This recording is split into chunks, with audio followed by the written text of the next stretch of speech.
Good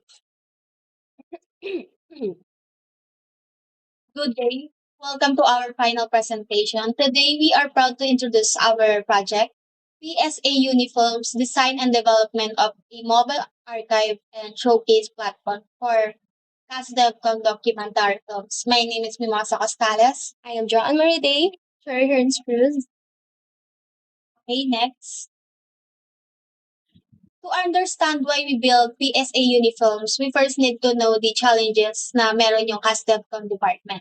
Right now, the high value student documentaries are heavily fragmented. They are scattered across various physical like USB, hard drive, and personal cloud storage account. This creates a high risk of permanent loss and also a limit accessibility for the student or the faculty. And for the someone na gustong makapag-view ng works.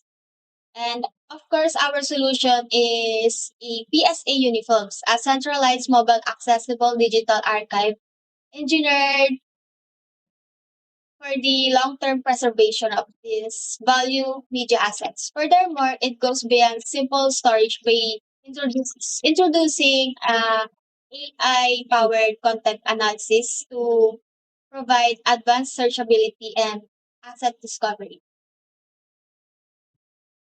Next is how the system was created. We use three Visual, Flutter, Firebase, and YT API. So Flutter, we use this to build the mobile apps interface and our code base that works on Android.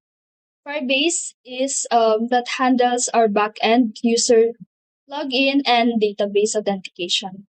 Next is the YT API used for smooth video streaming so we don't overload our own server storage. Our assisted vibe coding integration naman is the Claude.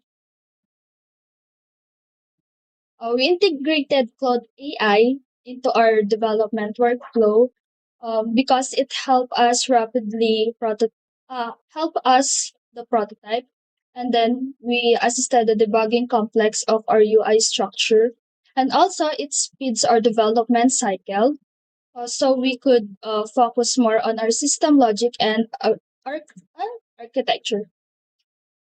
Next is our major modules of PSA uniforms. Next, number one is our user authentication. Nandiyan yung user login, admin, faculty, students, and the public access control. Next, video assets management module. Nandiyan yung ina-upload ng mga students or dyan nila sinasubmit yung mga videos nila and na-stay sila sa cloud storage. Three, basic search and discovery portal. Kung saan nila gustong i-search or hanapin yung mga films na gusto nila. Kasama na dyan yung mga metadata. Next is the admin review and status dashboard. Dyan nila view or chine-check ng admin if i-approve ba nila yung video na sinend sa amin. Okay.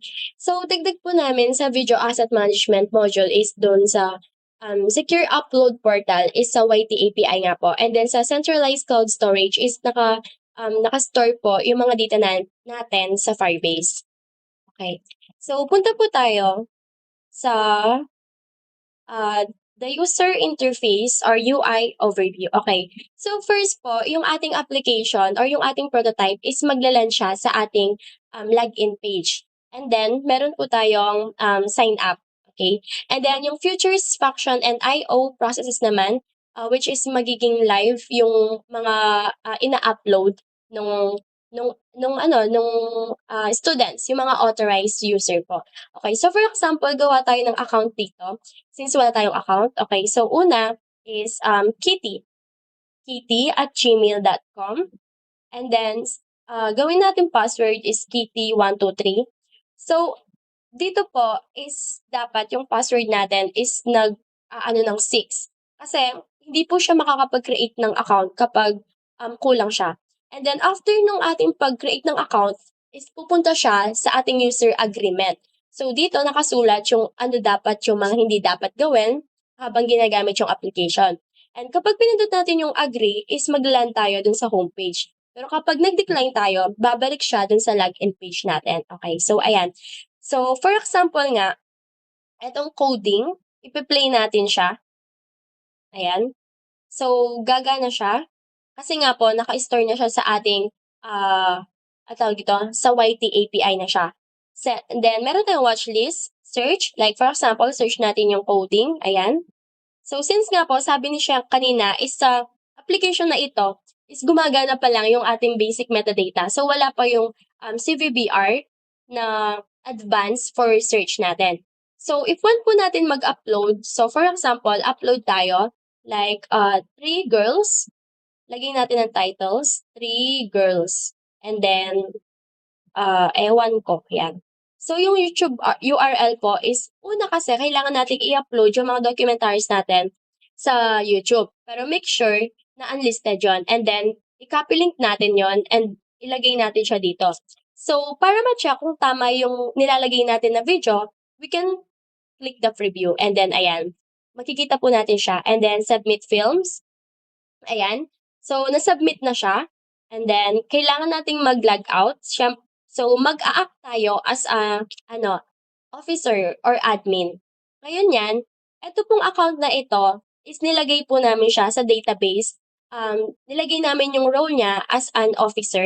Kaya kapag nag-login tayo, makikita talaga na yung account na ito is isa siyang admin. So, may dadirect siya dun sa dun sa dashboard. Ayan. So, mali po yung password kanina. Okay, ayan. So, as we can see, yung in-upload natin dun kanina sa student or authorized na user na pwede mag-upload is napunta siya dito sa ating dashboard. So, meron tayo dito na return. So, once na pinindot natin yung return, pwede tayo mag-feedback kung bakit natin siya i-return para alam nung student na yon kung bakit, ano yung mga nalabag niya.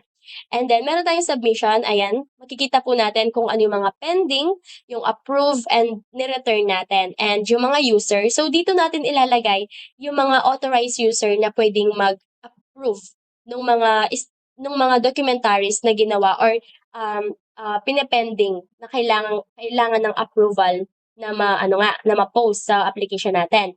So, for example, i-approve natin siya. Once na in-approve po natin siya, may dadirect na siya dun sa ating home screen. So, buksan lang natin ulit yung ating account na hindi pang officer, PT123. Ayan. Ayan. So, makikita po natin siya sa featured mismo and then sa new na uploaded na yung ating documentaries. So, and dito naman po sa current state of development, so dito natin makikita yung mga hindi pa namin nagagawa sa ating application. Like for example nga po, wala pa tayong continue watching section. So as we can see kanina, mga new list pa ng mga documentaries. And wala pa tayong watchlist functionality. Though meron tayong watchlist na future, pero kapag pinindot natin yung button ng watchlist, is hindi pa siya mapupunta dun sa watchlist natin. And since nga, metadata and basic pa lang yung atin, wala pa tayong yung AI na CVBR, which is like, hindi natin kailangan ng metadata para ma-search yung gusto nating panoorin. And hindi pa siya accessible sa public kasi yung module natin for DevCom and student authorized na pwede munang mag-upload yung ating ginawa. And then, status and workflow naman po, una is kailangan pa niyang, ayun nga, functionality is currently disabled, logic still needs to be fixed or implemented. Like for example, pinindot natin yung decline, hindi pa siya talaga mababack sa login. So magba-black out. So kailangan pa siyang i-improve. And missing documentation, like wala pa tayong pang security talaga na bawal i-SS, bawal i-screen record. And sa community gaps naman, wala pa tayong notification talaga na kapag nag-upload yung nag-upload yung students is hindi pa natin makukuha yung notif. And wala pa tayong section about sa approve, kung ano yung mga na-approve, na-decline, na-return. Ito yung sa mga pang-authorize na na pwede pong mag-upload.